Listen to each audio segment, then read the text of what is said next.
What is going on, ladies and gentlemen? I am BDLM, coming to my buddy J4Y, bringing you episode number 89 of our Dota on a Man podcast. What's going on, man?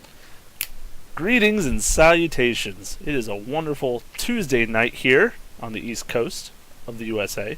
I don't know why I feel like I have to specify that by now, but apparently I feel like it. Yeah, it's going great. We're full swing now into these qualifiers. A lot of things have happened thus far. There's been a kitty stream live, I think, for now 8 days on the GD studio, something like that. I was thinking we should definitely bring some attention to that. You know, the different streams have been going on. You have Beyond the Summit. I think they've been doing a great job keeping it as serious as you possibly can, considering the number of games that they've had to cast, and they've had a lot of great personalities there that have sort of been like run the gambit from super serious to like more casual casting, but it's been really consistent. Then you also have Kitty Cam, you have D&D and tabletop game galore. Yes. Worms Armageddon, I checked one time. They were playing some of that.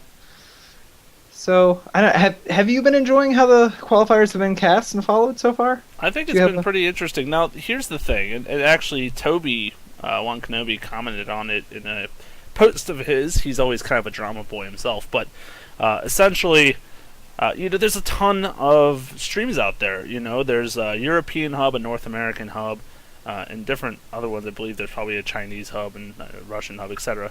And they're all casting these games, so there's so many different points of access, and also there's consistently multiple games going on, especially in the group stages and whatnot, so you have your pickings. And then on top of that, all these games are free to watch in the client. So there was this comment apparently on Reddit where, you know, someone was like blasting the community in some way, probably a League of Legends player, most likely, because he was saying, okay. Well, no, it was because I guess they're like, oh, well, on Twitch, League of Legends still has the most viewers, more than Dota, even though the international qualifiers are going on, and it's just casual League of Legends streamers. It's not even a tournament. And Toby, of course, was furious. I guess he was just pissed off. I don't know. Had a bad day. Was left alone in the room by himself on multiple occasions and decided to write himself a drunken blog message. But essentially was just like, well, because of all these different ways to watch the game and all the games going on, you're going to not have the same kind of Twitch output that you would get from a League of Legends event. Because League of Legends is basically purely, you don't watch it in the client, you can't. You can only watch it on this one channel from Riot Games. Shots fired. Exactly. No, it's pretty legit. And, he's like, and actually, while the Twitch viewer counts were not that high, the in-game was really high, like 50,000 plus in some cases. So, like, there were some big turnouts for some of these games. So it's like, I know it's kind of a tangent, but I read that article, or the blog post he wrote, and I was like, that's a good point. You know, you can't base everything purely on, like, Twitch numbers of how popular it is. I feel like everyone in the world should stop responding to anything that compares the two games at this point. Do you think? Because, no, I mean this very sincerely, because you can pretty much just go, 6 mil prize pool created by the community, go play on your Summoner's Rift. Who cares? Who cares? I mean, that's another thing too, if, not to keep comparing, I know I just said the thing. You just said not to, actually, yeah. But you figure just the amount of just community-built production that is so like high quality. It's great. Like we're just saying, runs the gambit from super serious to just like palling around. All built just because people love it so much. Mm-hmm. Where you can't say the same thing for League of Legends. They have a great community. They do cool art stuff. That's cool. But at this point, I feel like you can just go, okay. Yeah, exactly. Leave it alone. But apparently Toby did not want to leave it alone and had to respond. But it's so nice to have all the things. Now, granted, of course, the original hub ones or the other ones are more popular. And in fact, I think the European lounge stream is probably more popular on Twitch than actual game streams. It's just a bunch, like 3 or 4 people on a couch, like playing video games, or like we were talking about the kitty cat stream. But still, that doesn't really matter. The point is the game quality was good. A lot of great things have gone down. Our predictions have been Uh, Perfect. some of Perfect. them perfect, some of them slightly off skew, but First of all, before we get too far, I have to apologize yes. because I was using, let's say, a website who should not be named, Ghost to Gamers, who were counting games as already being played which hadn't, and had final out of 10 like things for the qualifiers. Screwed us again, Ghost to Gamers. Versus with the little episode where we answer basic questions about Dota, which people criticize us for. Now it's with these stupid qualifier bracket things. But anyway, so apologies for less than accurately saying which teams were going to be in the playoffs for NA, but can confirm Team Liquid won. Kidding, he didn't. The Ghost of Gamers confirmed that. Yes, confirmed. Ghosty Gamers. No, I mean, what did you think about the finals for NA? What did you think about the old game 5? Well, we did predict NAR winning, both of us, and I have to say, honestly, it was more exciting than I expected. NAR kept sweeping them, doing really well against Liquid even throughout this qualifier, and then of course they found themselves in the grand finals, as we predicted again. And God, we must just know our North Americans so well, or something. Yeah, but they ended up going 3-2, so all 5 games being played. And it was really tense because a couple of the games on both sides were very definitive. I actually think it was the first 2 games were clean sweeps.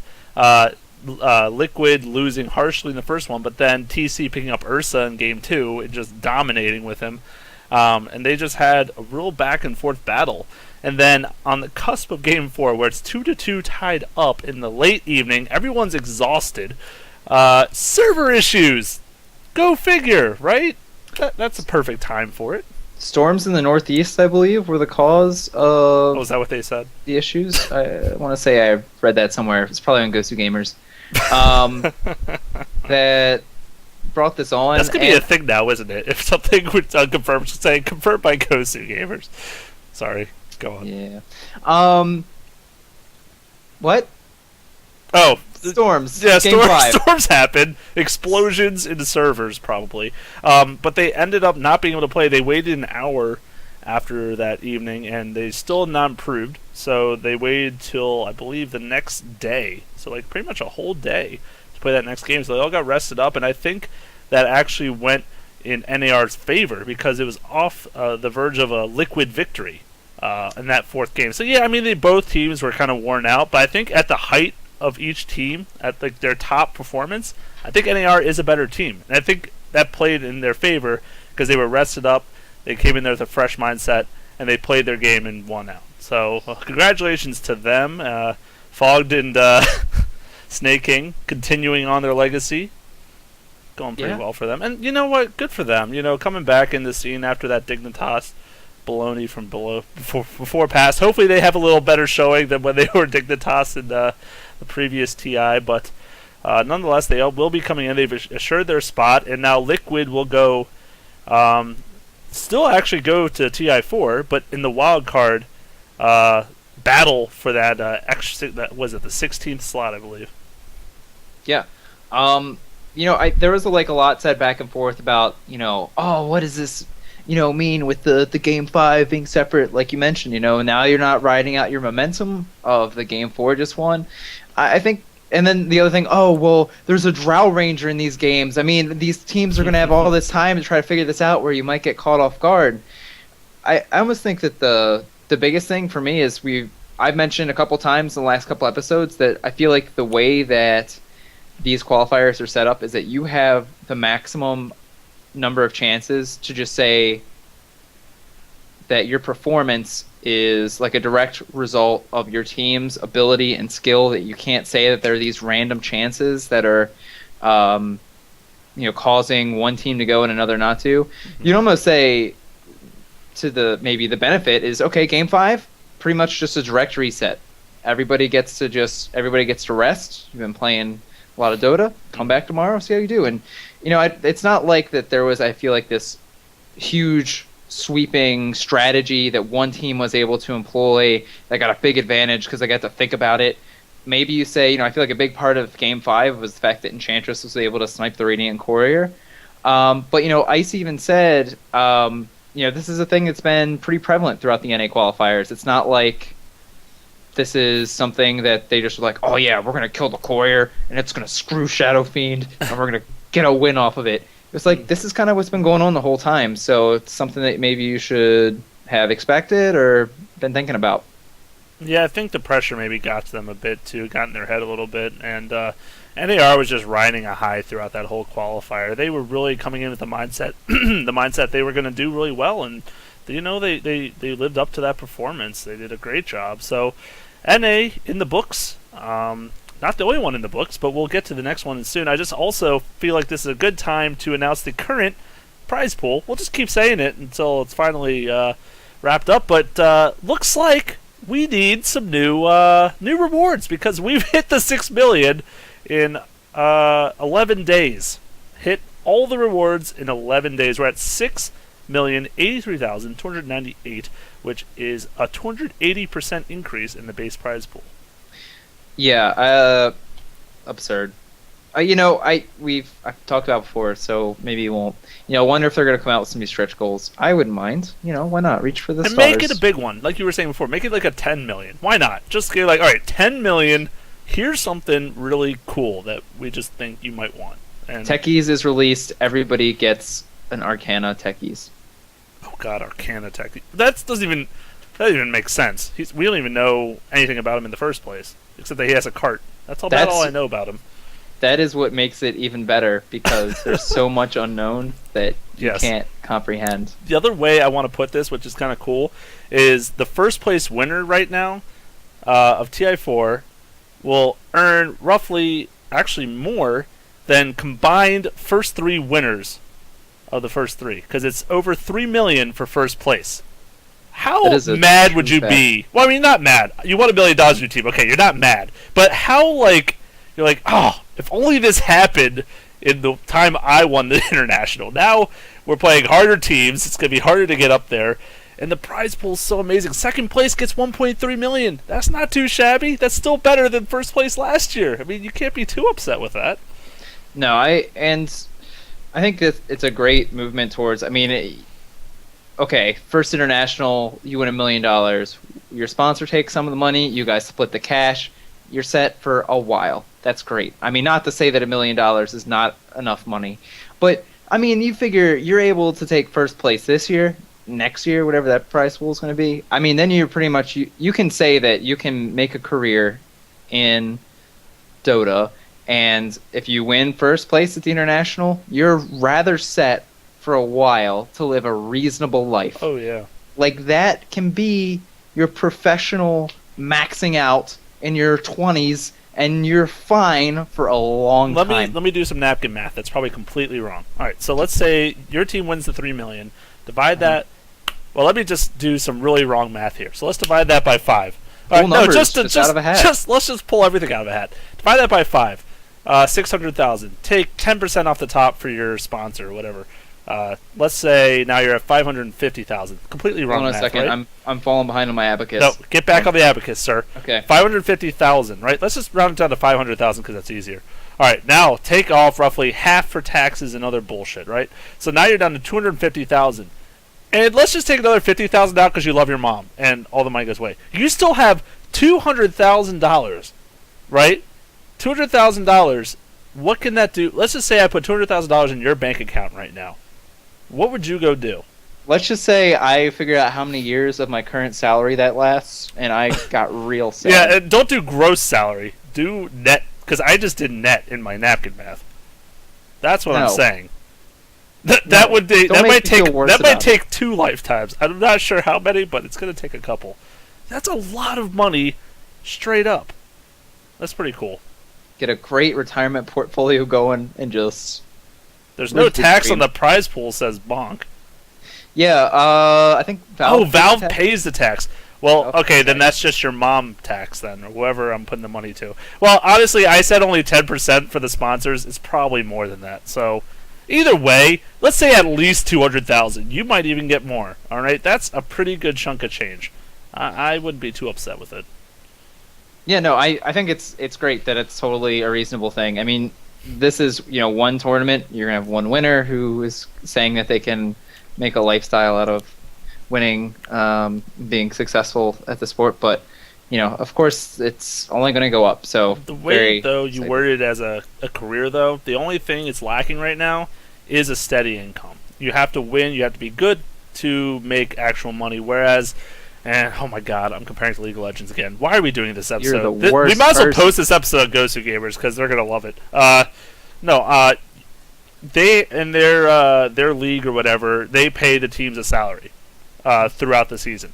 So that's the kind of thing, that consistency. And I think actually with Dota, I'm sure the sponsors are good enough. Not only do they get houses, but they get a salary as well.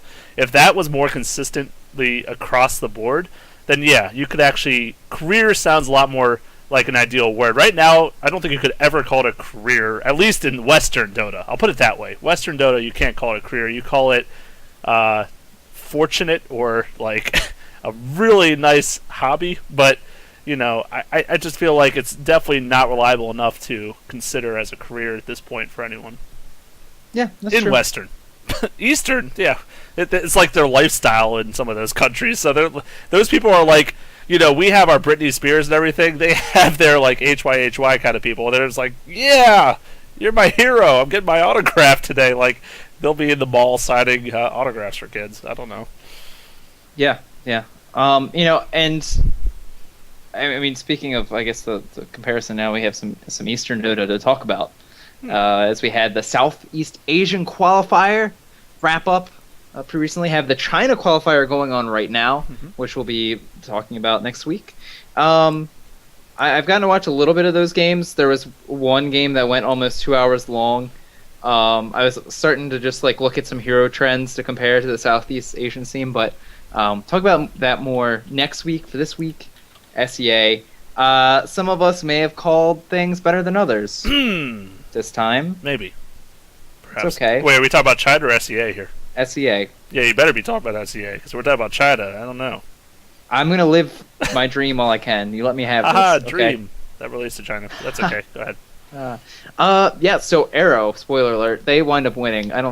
These are all going to be spoiler alerts from now until July. The end of this whole event, right. So, MVP and Arrow in the finals. First of all, how exciting is that MVP... How unexpected in so many ways is that? Exactly. MVP showing up. MVP Phoenix, for those who don't know, Korean team. And the reason it's so surprising is Korean Dota is very much on... It's on the up and up, but it's definitely less than recognizable compared to Malaysia, Singapore, compared to all the other countries in SEA, Thailand, where they've had these seen for a while now since Dota 1, and just Korea kind of getting in the habit of it because I think we've talked about before, but Korea is primarily a League of Legends kind of country. They really love it. I'm just saying a fact. 4 times. Okay, 5th, we're ending the episode. That's just it. No, yeah, exactly. They're in it. And I just want to make a quick comparison. What a lot of people said was really surprising is that Zephyr, who's been playing in Korea, actually, that's where they've been housed, they've been practicing. The last 6 months, roughly, they've been dominating the scene. And here they end up second to last place in the group, whereas one of their rivals is second place overall. I mean, that apparently was just a huge shock to so many people who had made predictions for this qualifier. Yeah, it was super exciting to see. I mean, you look at both the NA qualifier and this qualifier, and it definitely feels like a qualifier in some of these games because some of these teams, or you just watch some of the games and there are somewhat glaring mistakes made where people are overextending or not making great tactical decisions. But you also have great play. I mean, just to talk about these two teams.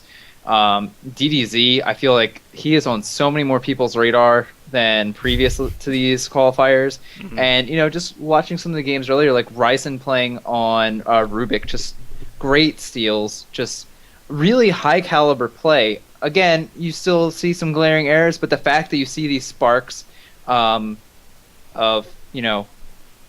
legendary skill out of these teams that are still sort of up and coming is really exciting. And honestly, to this point, you look at the NA and you go, oh, this is cool, these teams are going to be in it. and that's fine. Arrow, I'm almost like, I wonder how many teams they're going to be able to take down. And I wonder what team it's going to be that winds up, sort of putting them in their place. I feel like just from watching the qualifier, it's going to be a team similar to DK. It's going to be a team that has a hive mind strategy that they're able to sort of go on the ebb and the flow. Teams that are able to punish overextensions and mistakes really effectively, really take advantage of openings. Because, that I think was sort of the most common error you saw in Arrow was they would just be cocky, be overconfident, overcommit to things. And, I was actually just watching Game 2 of the finals between MVP and Arrow, and DDZ goes 4 separate times, makes the exact same movement to try to kill this ward that was near the Tier 1 tower middle on the high ground, shoots from the river, misses, and does the exact same thing like 4 times to try to kill it. So you're like, one of those times you're gonna get caught, and you're gonna remember that as being like, oh, maybe this is where the game started to fall apart, and it's teams that are gonna be able to take advantage of that are gonna, I think, put a stop to it. Yeah, definitely. I have to say though, just DDZ in general, I like him. I like him for a lot of reasons. Not only is he obviously an amazing mid player, but he picked Quap in the grand finals. How That's many? enough for you, okay. See, that alone was like, who picks Quap anymore? And not only did they pick Quap, but it's in the grand finals. I mean, yeah, they picked him after coming off a victory, so maybe they were on a high, and they're like, oh, we can stop them now. I'm going to play one of my pub stop heroes, Quap, and it's going to work really great in this strategy. And then ended up not being so successful in that game.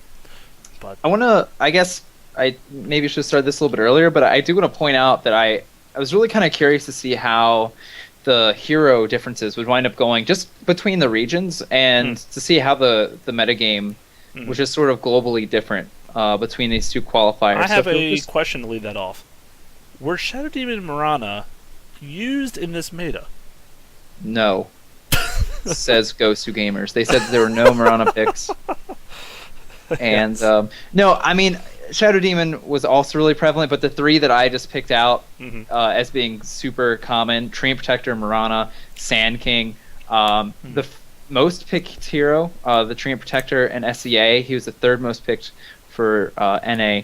Mirana, 1st in North America, 4th in Southeast Asia. Sand King, 5th NA, 2nd SEA. But just there were sort of, I guess, the interesting heroes, or some heroes that I just sort of thought of, like, oh, I wonder how they compared. Something I thought was really cool: Disruptor actually being more prevalent in North America by far. 20 games, the 6th most picked hero in the qualifier. Only 6 games played in SEA. Witch Doctor, 11 games to 3 NA to SEA. Jakiro actually showed up 14 times in the Southeast Asia qualifier, as opposed to 2 for North America. And just one other one to throw out for you, just heroes that showed up in only one region as opposed to the other. Yes. Kunkka, 9 games played in the North American qualifier, none for Southeast Asia. Kunkka. And 5 games played on Faceless Void, who actually showed up twice in the grand final. Yep. Didn't show up at all in North America. Or the America, not North America, pardon me. So, I mean, do any of these stand out to you? I mean, I think the 3 that I named as being common in both, everyone was surprised. Faceless doesn't actually surprise me. I feel like Faceless a lot of times, and I actually didn't see the draft order, so I'm not 100% sure, but I know a lot of times Faceless is picked to counter, or go head-to-head, I should say, not counter, but go head-to-head with an anti-mage pick, and I know that anti-mage is used at least once in the grand finals by Arrow, and that was the game where Faceless came out on top over the anti-mage. But either way, he's the reason. Obviously, he keeps anti-mage locked down. One of the few heroes that actually can, and obviously he's a brute force damage dealer. So yeah, I love to see more Faceless Voids. I think that's great. I love seeing not very many anti-mages right now. That's pretty nice as well. But Jakiro is standing out for me a bit. 14 picks seems rather high, considering, like we said, only 2 in the NA scene. Why in the world are they going with Jakiro as a support? I don't know. I mean, I like the Jakiro. I think it was interesting too that you saw a lot of variety in the builds, because there was one game where one didn't go Ice Path maybe I'm blending China with the SEA because I'm not sure. I watched it today, so pardon me there. But apparently being run core in some situations. And that was actually something that the Arrow manager was pointing out. It's like it's neat that there's sort of almost mini metas within SEA, that they're just sort of out of each country you would get something a little bit different. But yeah, I think really interesting. You know, he's been getting a lot of changes recently. I've always liked the liquid fire, and the Oghinims is just so nasty now.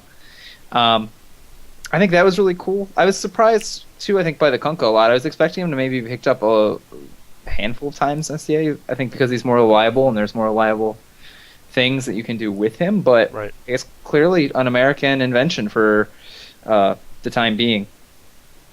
No, absolutely. I mean, Kunkka obviously pairs well.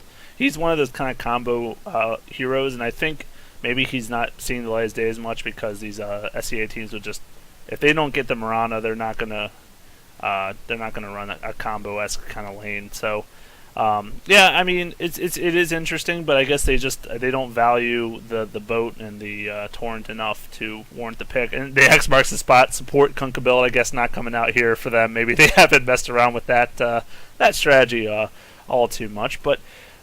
Yeah, I find it interesting. The other thing I find interesting is this Rubik win rate. Not only getting picked 20 times, but 75% win rate is astronomical. That's quite a high win rate for a hero.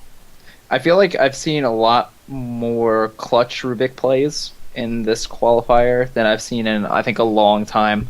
A lot of just like standout Rubik steals. Again, going to that game number 2, the number of blink abilities stolen by Rubik to help pursue, to get out of dodge, you know, just to really feeling like an integral part and not just like the lift, you know, the fade bolt, really making huge effective use of the steal. 2 other heroes that I kind of wanted to point out that I didn't earlier, just very prevalent in the SEA qualifiers, Viper and Doom. Not to just keep shouting numbers out, but more than twice as many picks in the SEA qualifier than in the North America for both these heroes. A Viper showing up a couple times in the finals as well. Doom being used by Lance really effectively, if we're talking about Arrows some more.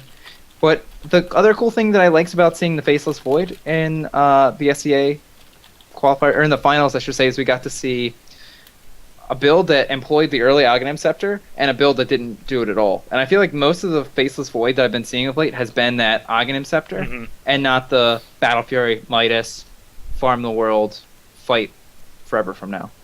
I think the Aghanim is just so good on him. But it's getting used for that utility, which makes a ton of sense. I mean, especially if you can get a couple other heroes, so he's not the only one making use of the ultimate, and that's generally how you want to draft it, where you get a couple other heroes that are either ranged and high damage dealers, or possibly have that nice AoE, like possibly a Jakiro ult, for example. But anyone, really. And yeah, just getting that Aghanim is not only increasing the duration, but making that cooldown shorter just makes him so useful, because you get to keep fighting over and over on this hero. That cooldown, though, 60 seconds. Absurd. That's so low. That's like almost an AA ult at this point. Like, just, you know what? It might miss. I might get one hero, but it'll be up again for the next fight, so why not at this point? Like, that's the power. Of course, getting it really early seems kind of questionable, because you want to... Mask of Madness just feels like so powerful on him that it seems almost odd to not go some kind of damagey thing or attack speed kind of item first, Maelstrom, etc. But I could totally see it as a second, third item if you're especially trying to push as a team. That's when the utility really kicks in, and that's where it's really important to get it. I think I like it as the second item because it's so dramatically increased over ranks 1 and 2 of Chronosphere. Going like a Midas or going a Maelstrom into it so that you have the farming capability if something should backfire or you need to, cool your jets as far as team fighting goes. But, you look at rank 1 and 2 of Chronosphere, 120, 100 second cooldown respectively. You're bringing that down to 60. That's crazy. Rank 3, it's dropping 20 seconds, and you have the increased duration as well. But I feel like it's just so huge in order to have, and really to help create a conducive mid game for your team just because you're able to fight so often. It is, if you're using it well, it's really, I feel like, hard to deal with unless you're using like a Bane to try to stop the Faceless within the sphere. So I don't know that I would want to get it super late. I still feel like it'd be effective, but I feel like you're so much more likely to have clashes more often early too that you want to get it so that you always have it ready and at your disposal. No, that definitely makes a lot of sense. Plus, you need that mana pool to just, time walk everywhere. You And can't it's like worry about that mana problem. you get the health stats as well, so you just have more opportunities for backtrack. I mean, this is another one of those situations where I feel like every stat you're getting out of the Aghanims is just fantastic. It all feels like it's going to use, and not to like one of the build up items is not really contributing to your overall performance.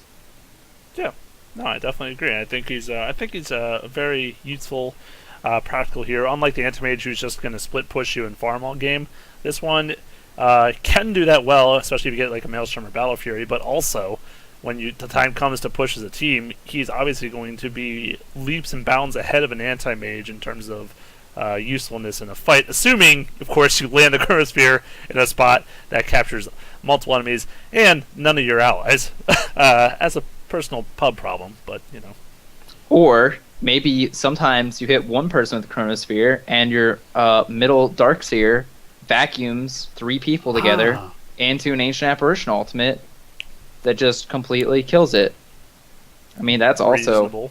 It feels like the Naga Siren Darkseer crap that we used to see back in the day. Like, that was just silly. Like, why aren't more people doing this? It seems a little ridiculous. DDZ pulling the people in, lining them up. An Ancient Apparition helped knock them down. Yeah, that was some nice coordination. That was like one of those things where you go, you know what? These boys, they got their That's stuff something else together. we're gonna have to get into here is the fact that DDZ playing a mid Darkseer. I loved it. He played I loved it. Multiple? 3 heroes, 2 heroes, 2 or 3 heroes more than 3 times, and that was it. He played a lot of different heroes during the qualifiers. Yeah. The game where he played Quap, he did fine. It wasn't stellar. No, it wasn't. But, the fact that you're like, well, we're running a Darkseer middle. Good luck. I mean, I feel like some players would have a hard time maybe making the most out of that. DDZ definitely was able to. He picked it against the TA. That's what was so brilliant. I mean, Oh, yeah. TA gets that's- annihilated by Ion Shell. I mean, it's a beautiful counter pick, and I didn't even think I never had the capacity. And we're not necessarily saying he's the drafter. In fact, there was an interview with their leader, their manager, Master Ramen, and apparently he did not want to reveal who the drafter of the team is. It's a secret, but still, the fact that I loved it, and he played that Darkseer, like you said, so fantastically. Did a really good job with the vacuums and everything else. That it really came together for that. I mean, I think that, there's the aspect of it that you go, oh yeah, Ion Chill against TA. We're going to pick it. We're going to run it middle. And sometimes you see, I think, these hero counters where you wind up shifting where the players are. You know what I mean? Where you're like, oh, well, Darkseer is going to have to go middle. We'll have our offlaner play mid. So that's unfortunate that maybe he's not used to this lane. When you have a player that's able to just take it here and be like, got it, no worries. I get to play where I'm used to playing and we'll make plays happen. I think that's really powerful. That's definitely nice to have. So, still on Arrow's ride, I also wanted to give a little shout out. And I was talking about how Zephyr was compared to MVP Phoenix. I don't think people had high hopes for Zephyr going all the way, but I was saying how it's weird that Phoenix did so much better. Scythe, the one I predicted, from Singapore. They were third, right? They finished third. Less than beautiful. They ended 4-5. Didn't even make it to the playoff cut, which was better. I think they started out 1-4 or something. So they made a slight comeback.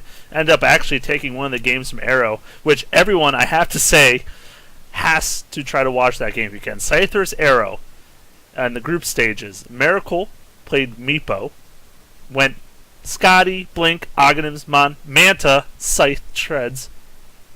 Crazy, right? I don't see many Manta, Scotty versions of that hero, so that was pretty cool. X Freedom on their team to support these are both legendary players. If you guys know much about the SEA region, they've been around forever. They've done wonderful things. He was kind of trolling that game, he spelled out a couple letters with sentry wards in the middle, and then he denied allied runes. Joe. But, these things happen in games. But yeah, so Scythe, though, not making it, and I think that was another big upset in the group standings. Yeah, I mean, most people going into it, yourself included, I think expected them to do a lot better. Yeah. And, I was kind of surprised about it, too. Heard the team feels like Miracle +4 in these qualifiers, and I was like, oh, that's kind of shots fired. Go back and watch some of those games, and you go, oh man, great play, Miracle. Where is everyone else? What's happening? Yeah. And just playing Morphling a couple times really well. Memory serves. There were just games where you just really felt like Miracle was stopping the show, and everybody else was sort of along for the ride. So it's unfortunate that it went like that, but it was at least nice to get to see them put up some great games. And speaking of which, there was a great third place tiebreaker that had Myth Trust, Mineski, and Orange, and like the craziest time rating situation since Wild Honey Badgers. I feel like Orange, maybe they didn't know the time. Apparently, the way that they calculated it was depended on your fastest win and your slowest loss. So it's sort of complicated to put all these teams on a timeline where they had to fall in order to progress. And Orange just pick up this crazy aggressive lineup versus Mineski. That was another, I think, fun game to watch because not only did you have the time element, but they pretty much just pounded down the middle lane to do what they could to try to get some racks. And there were some great fights all over the place trying to get this third place figured out. So I would definitely watch that one as well. Yeah. Really, overall, I feel like this qualifier was just a lot more solid to watch. Or you just, I don't know. I feel like I had more moments where I was just interested more of just, okay, well, it's the finals time now. Who's going to win? There's a lot going on throughout the days that I really kept me interested in what was going on. And the heroes picked the pool of heroes that are used, and the style of fighting. Some of those kill counts in those games were off the charts. I mean, and this is what we knew this from back when we used to cast SEA Dota back in the day. One of the things we used to do, and it was just so thrilling. I just recall just the fights, just nonstop action, teams all over the place. Even lower teams were doing it. It was just a fun thing to do. And like you said, I think this one, although not being really a nail biter to the end with the grand finals, still was a lot of great gameplay. A lot of from all the sides. It wasn't just Arrow 30 kills to 0 stomped MVP. But they did do a really fantastic job, and getting to, like you said, giving recognition now to DDZ and really showing ways may have. And not only DDZ, Lance, may I say, playing a fantastic job in that one role. Going back to Master Ramen's interview, he said basically a lot of their strategy involves DDZ being this scare factor, this intimidation factor around the map, and not only as a player in the game, but in terms of picks. He said in the group stages, actually, they had him play a lot of his important heroes, so that way when the playoffs came around, they'd focus bans on DDZ instead of Lance, so Lance could get the signature heroes he wanted to play, and DDZ with such a large player pool, or hero pool, excuse me, could say, you know what, that's fine, you ban my tank, you ban whatever, I can still work with an abundance of heroes. As you said, only played a couple heroes multiple times. Besides that, was playing kind of like Birding style, just playing heroes left, right, and center, and doing a great job with them.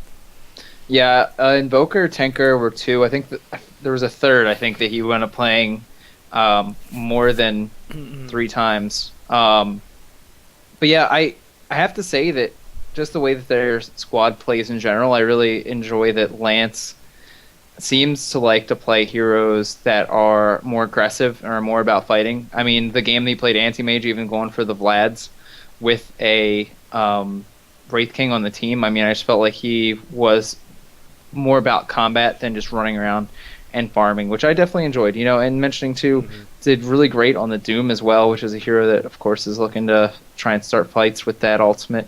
So I really like their squad. This Arrow is definitely on my radar. Like I said, I was kind of like going into it. I'm like, I think they're gonna do well, but now I'm just like, I really want to see how far you go, and I'm gonna be looking to see how you're doing after international's over. I have to say, and this is kind of hard to predict, but to say, because NAR and now Arrow both in, I would definitely say Arrow will come out on top of NAR. But that's just from a pure watching both of these teams play in their separate qualifiers and knowing what I feel like the skill level of teams in both qualifiers. I feel like there was more consistent, more reliable teams for the most part in SEA. So I think that it was more difficult, and Arrow just proving themselves immensely. I think they're going to do actually pretty well coming from this qualifier, and I'm also intrigued to follow them as they head into the qualifiers. I think they have a ton of potential. I'm not saying NAR doesn't. I'm just saying I think purely from watching these games that Arrow seems to really have it together as a team. Here's the real question. Yes. Liquid or MVP? Because that is more a important right there than NAR and Arrow. Here's the thing, and I keep referencing this Master Ramen thing, but I think he had a lot of good points in this interview because they asked about their encounter with MVP Phoenix and how they thought they did as an opponent. And basically, he said he thinks one of the main reasons they were able to do so well is that Korean Dota right now is pretty predictable. They're made as a lot smaller. They don't pick from a large pool of heroes right now, so they were able to kind of ahead of time they were able to plan out strategies and kind of figure out who they were going to pick and use really good teams compositions against them because their pool was a lot more diverse. So if that statement's like really accurate, I think I might say give Liquid the edge, the advantage, but seeing how MVP played, they obviously were nothing to scoff at. They did a great job. The heroes that they play really well. So Liquid also, by the way, seems to play on a kind of limited pool themselves. I'm not going to go and say they play with a really large pool. I mean, Bulba, is he going to play Centaur or Axe? I don't know. But that a Darkseer, maybe there's 3. But the whole point is it might be kind of predictable for them too. So that is a really tough question to ask. Yeah, and I mean, I think if you're looking at the Game 5, you were able to see how I feel like if Team Liquid are sort of like not comfortable, then they're not going to be able. They seem to like if their game plan isn't working, they don't know what to do. Mm-hmm.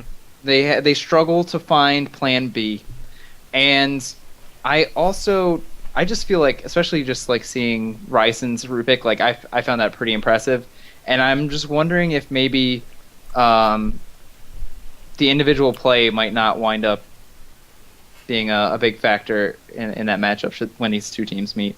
I have to go if MVP play like this. I feel like I'm on the MVP bandwagon. Should when those two teams wind up meeting?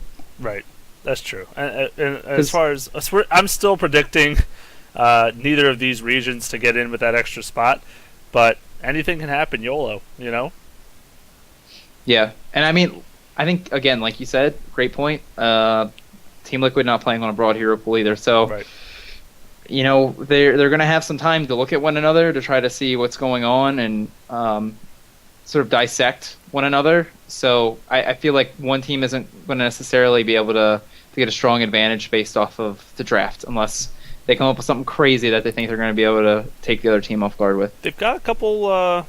They've got a couple months to work on their game.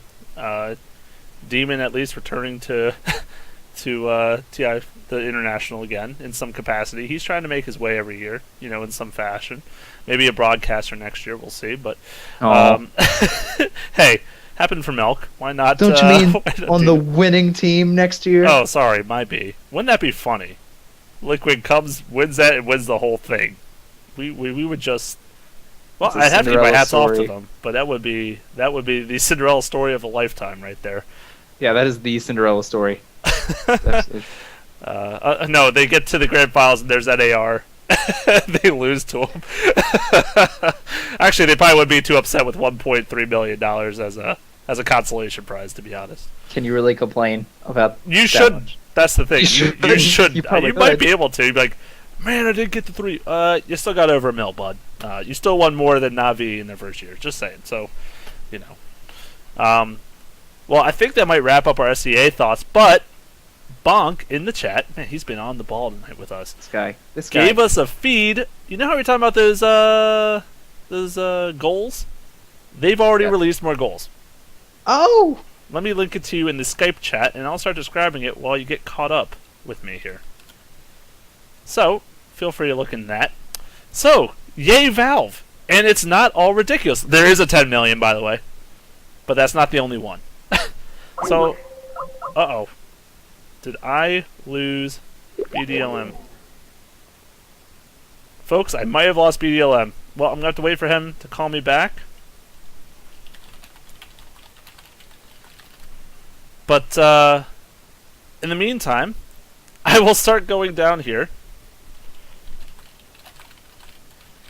And start going over this until BDLM comes with me. So, looking over, number 14. So we've already got to base customization, as far as I can tell.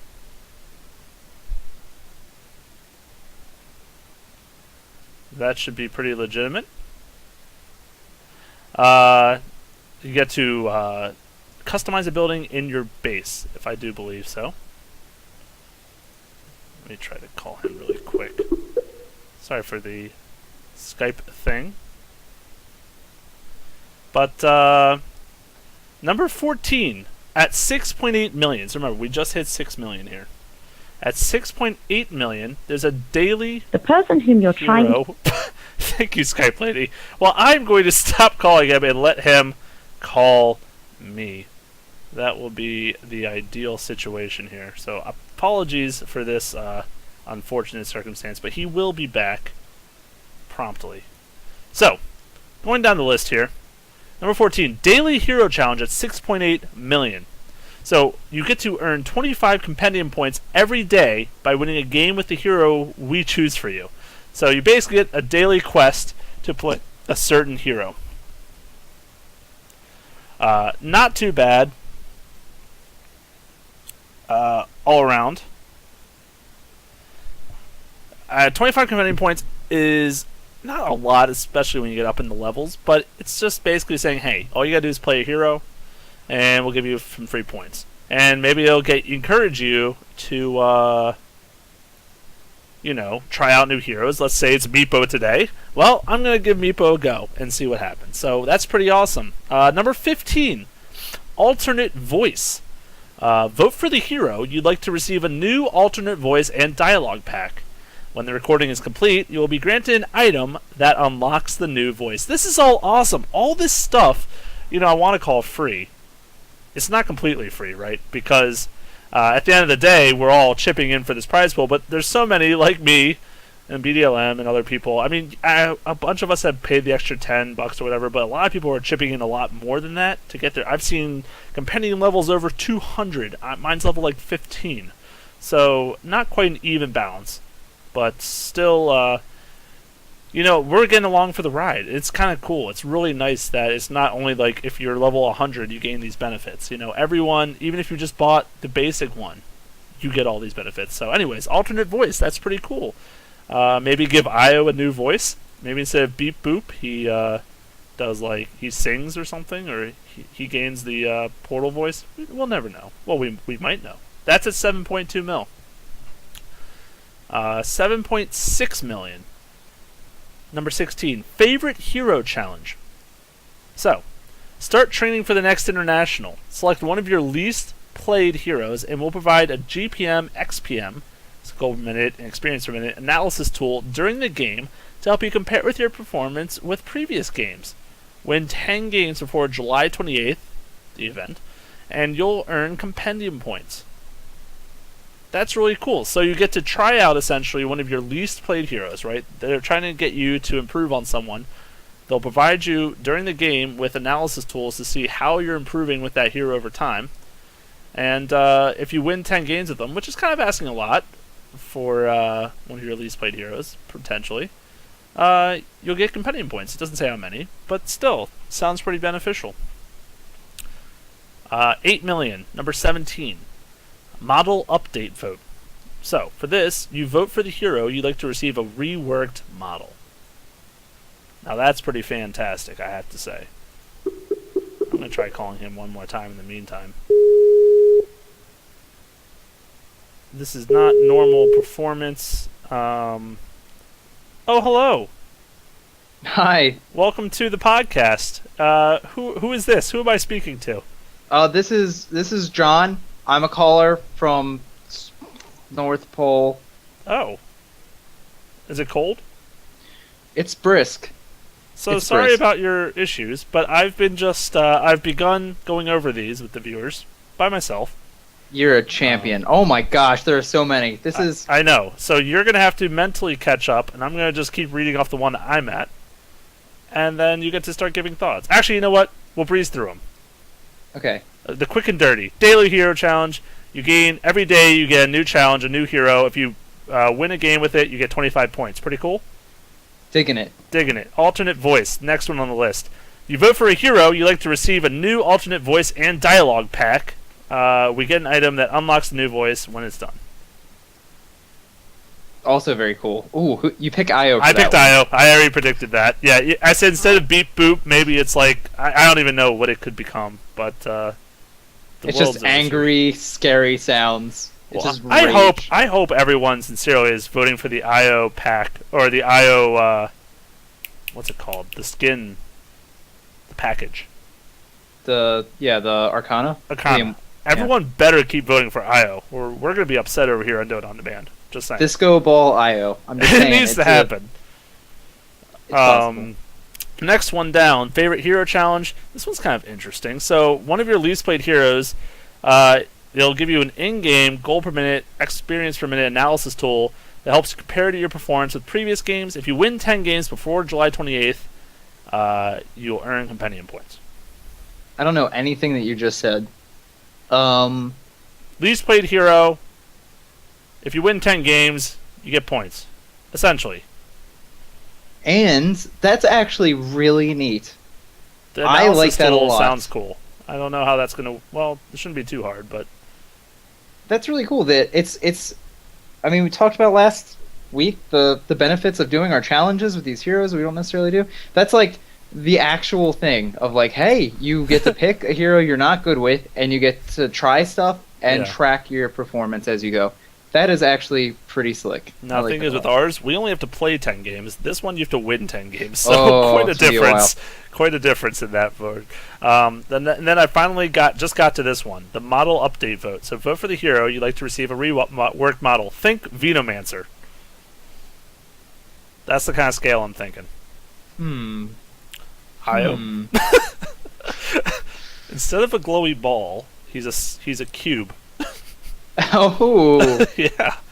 that's interesting. So who do you have? Do you have anybody that you're like, let's do something about this? Well, we gotta think of this. Whose model do you not like right now? That's kind of a way to look at it, probably, in my opinion. Because if it's already got a cool model like a Baden, then why would you rework it? It already looks awesome. I don't need to change him.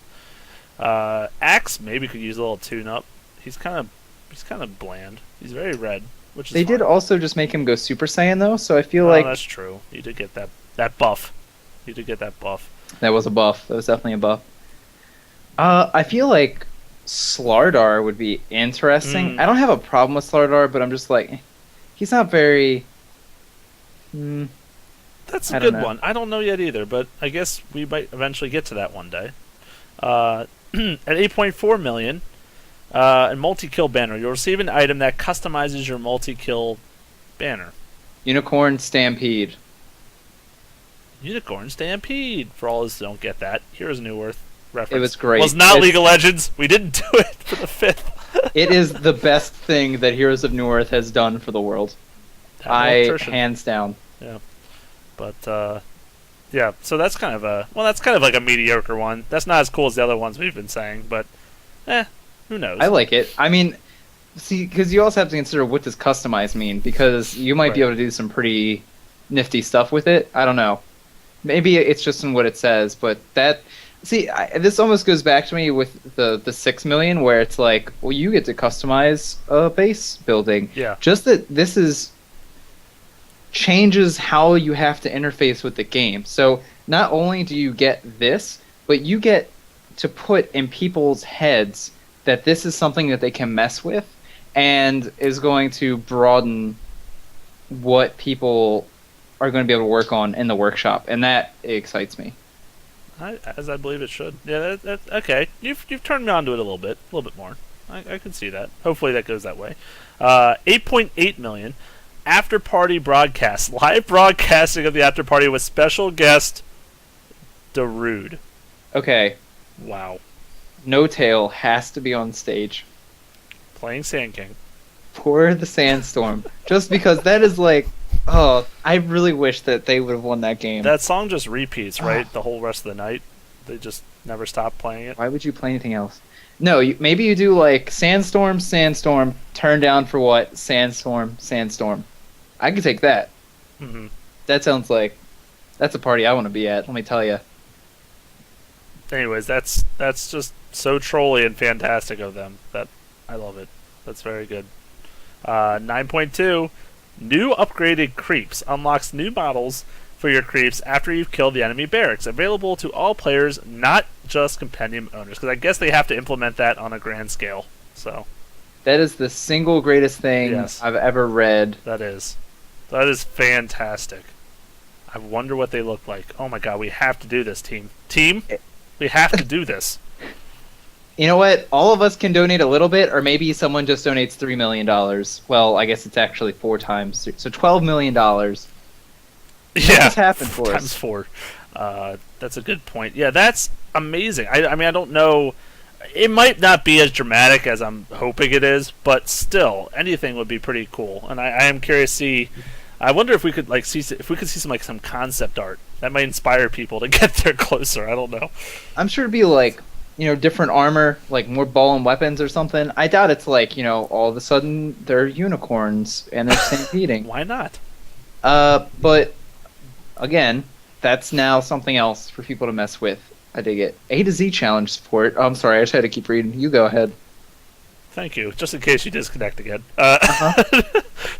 A new quest system will be added to track your progress and earn you rewards as you win with all the DoD heroes, available to all players, not just compendium owners.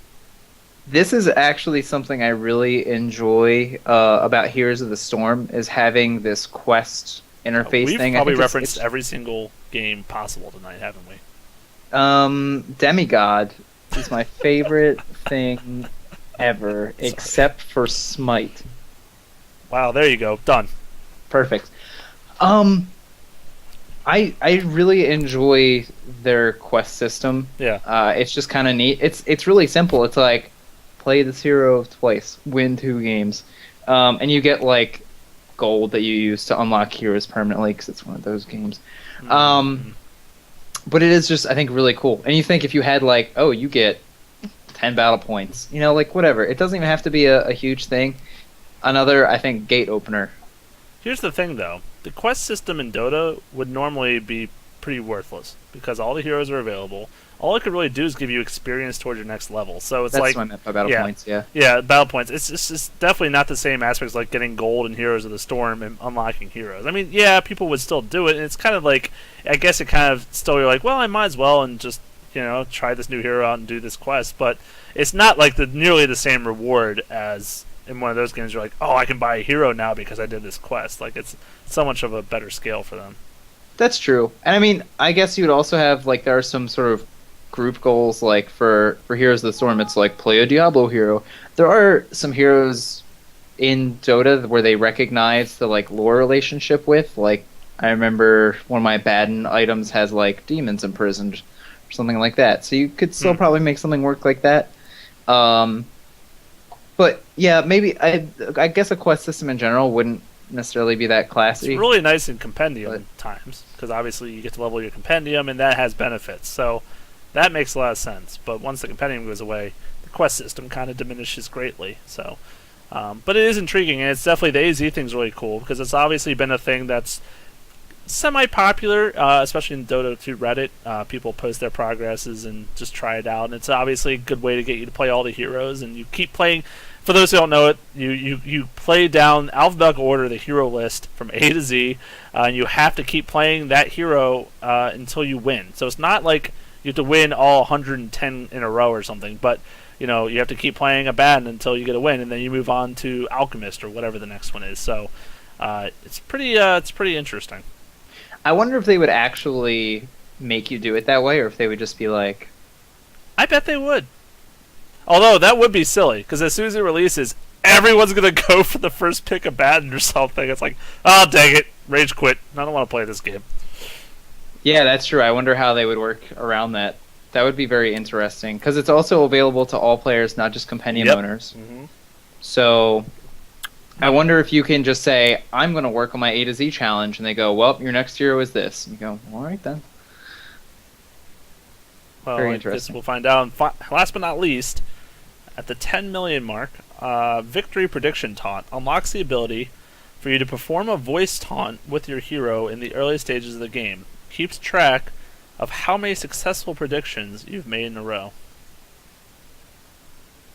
I don't understand. I'm assuming it's like, I'm going to win this game just like I won the last 4. Or, I don't... I don't know. That's, That one actually confuses me. And it's at 10 million, so it must be cool, and we just don't know. That's cool. But it must be cool, right? 'Cause it's at 10 million, right? I have never used any of my taunts. I haven't either. Ever. I just don't... And that was the thing about Heroes of New Earth. That's like all you did was taunt, because that's you like the smackdown or whatever it was, and you just laugh at the person as you did it. But you never see taunts in Dota 2. It's not the same kind of thing though. It's not like you use it on a hero and then when you kill him, it's like smackdown across your screen. Like it was such an incentive to use it. It was also so bad mannered, but it was. I mean, that's the whole idea is a taunt. So I don't know. Fantastic. I don't know what that does. Maybe someone could explain that to us on anything. YouTube comment something. We'll be very appreciative so we get the gist. Maybe I'll find a Reddit post eventually here next week and see what it actually means. Maybe the mystery is part of the incentive. Woohoo. Here's another food of thought. Can you imagine this prize pool gets to $10 million? Just nope. $5 million for the winner. I mean, really, you figure what we've been able to do in this little bit of time, it's really kind of ridiculous. It seems reasonable almost. I mean, you're going to have less money put into it the more time goes on because people won't be buying their compendium straight up, and a lot of your money going into it is going to be people buying crystals. But by that same token, you're also going to have more money that people are pouring into it because it's not just I'm going to buy a second compendium to support the event. It's I want more immortal items, so I'm shelling out cash. I'm really curious to see where this ends up. And as you've mentioned multiple times this episode, second place is like more than first place has been in years previous. So there's potential to get to a point where your third and fourth place are like, whatever, screw it, we did fine, good enough. Winning the bronze is not a bad thing. Yeah, you pat yourself on the back, and also too, I feel like this is also going to set the bar so high for other esports events that other esports are like gonna have to react. I almost feel like, because if you're able to just crush, everyone's gonna want to go to Dota. They're like, look at all the money in Dota. Why am I playing this game? Like, look at the growth. Look at the work that the community does, and then look at the prize money. Why aren't you switching? Right. Strong question. I know. Which of these are you the most excited about? What's your reasonable expectation excited? And then what's your the world is your oyster excited? Does that make sense? It does. I'm predicting we get to at least 9 million. 10 million might be a little out of reach. Maybe 9.2. New upgrade creeps. Let's say we get there. And that is... It's not my most excited. I would say model update vote. It might be my most excited. To see a hero get transformed. Depending on the hero, I suppose. But I think what they do with Venomance, like they really made him look different, and I think they could do that with another hero, and that might be like pretty exciting. The quest things I like. I like the idea of the A to Z. I like these other ones, although I'll never play that many games. I might die from just being at my computer too long, but I don't know what that means. But I think the model update is the most reasonable, besides an upgrade creeps. Those are like pretty much 1 and 2 for me. Yeah. I think I'm more excited about the upgraded creeps than you are. Mhm. To be different though. I think the daily hero challenge is gonna get hit, and I think that that's gonna be fun. I feel like everybody that participates in that is like it's gonna be enjoyable. You might wind up having more random, unfortunate pub games because of the heroes that people get. That's already happening with compendium heroes, man. That's nothing new right now. It's also true. But yeah, the alternate voice is really cool too. I'm curious about that one. I'm apparently setting my sights low because those are like the first two. Stop Crystal Maiden. You know what? That is exactly what my voice is, and that's my vote, because she not only has, I guess her voice is fine, but she has like the worst Lines. sayings. Like we need like. It's like I wrote them pretty much. Yeah, they're pretty bad. We have Crystal Maiden who's like been out in the snow playing with penguins, and we need like Crystal Maiden from the streets. Like she has to beat up polar bears to get food sources at night. Like she's just like hardcore Crystal Maiden. Yeah, let's do that. There it is. And her new model update will be like a bandana on her head, and she's gonna like. She's got like a lip ring. She'll be strapping like an ice gun or something to her hip. She'll be fine. Yeah, perfect. What was I gonna say? Oh boy, it was something too. I'm still fantasizing. Oh, this just in. Oh, another I got a Morse code message. Oh. Gosu Gamers confirming we're gonna hit 10 million by this week. By this week. Yeah. That's pretty good. Thank you, Gosu Gamers, for the Morse code message. I will be sure to pass it along to everyone. Anyway. Sorry, just trolling with them one more time. Yeah, I think this is pretty awesome that they've already released it. Obviously, they had to plan ahead, and they saw how fast this was increasing. So, to save Volvo's hide one more time, they came through and provided the new stretch goals. It is also interesting that they feel their pacing is very strange. It's 800,000 to the first one, and then it's 400,000 for a while until you get to the 9,200,000. Nope, it's all 400,000. I can't do math. Mr. Math. Nope, it's just except for this 400,000, except for this first one. So we all have been reassured that art degrees mean that you can no longer add numbers, and that apparently we gotta hit this first one, and then we can just keep on trucking, ladies and gents. That's pretty exciting. Well, I mean, I think I'm pretty spent. Totally content with everything that's just happened, except for disconnecting. My computer's head exploded when you said new stretch goals. Yeah, so I saw your face reaction that that was it. It was over. You're done. Okay, well, I have to say, stop by the YouTube. Oh no, even more important, the biggest event of your life. You forgot. Next episode is episode number 90. We posted a picture on our Facebook of us like being in a meeting and coming up with ideas, and we told you guys about these Dota Theater 3000s that we've been doing. We are going to have a release party. Neither of us knows what that means. Next week, with the release of episode 90, will be on Tuesday, Wednesday, roughly same bat time, definitely same bat channel. We will be doing a little release party, which will probably be us playing some Dota games. We've asked if you guys want to see us just messing around playing other games, and Diablo 3 Hardcore was mentioned, so maybe we'll get that rolling.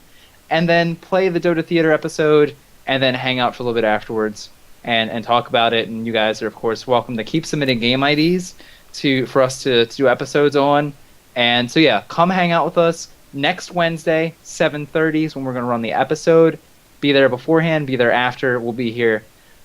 We'd love to interact with you guys on that. So Facebook.com/Dota On Demand. You can also find us on iTunes, on Stitcher. We are in love with the Stitcher stats. They're very helpful to us. So stop by there, support Stitcher, support us. Go out there and stretch for some goals, kids, because this is exciting stuff, and we need to keep supporting this game that we love just so much. So go out there, play some more of your Compendium Heroes. We'll see you guys next week.